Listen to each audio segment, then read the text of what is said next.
Welcome to the session, The Art of Listening.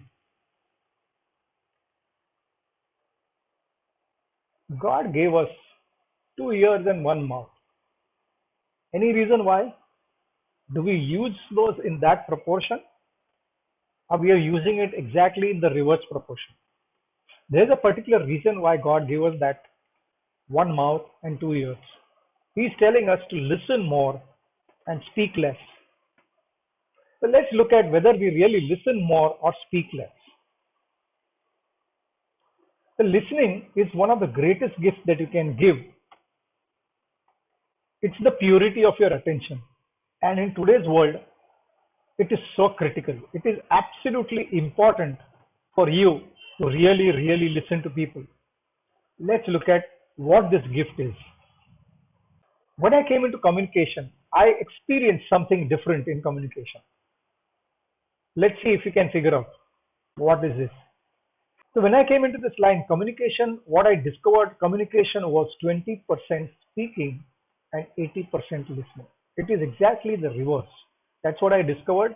And it has made a huge difference in the way I relate to people, the way I speak to people, the way I listen to them.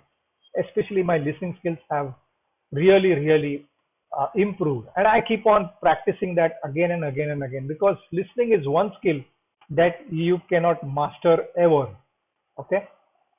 So let's look at hearing versus listening. What is it? Now, hearing, I could say that it is automatic, involuntary, not really in our control because we hear a lot of things. So many sounds reach our ears. And hence, the amount of information that we get nowadays is so gigantic in nature that we tend to scan. And only when it is important that we start listening.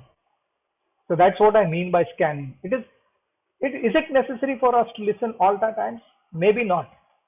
Sometimes it is okay to scan, no problem, because of the amount of information that comes.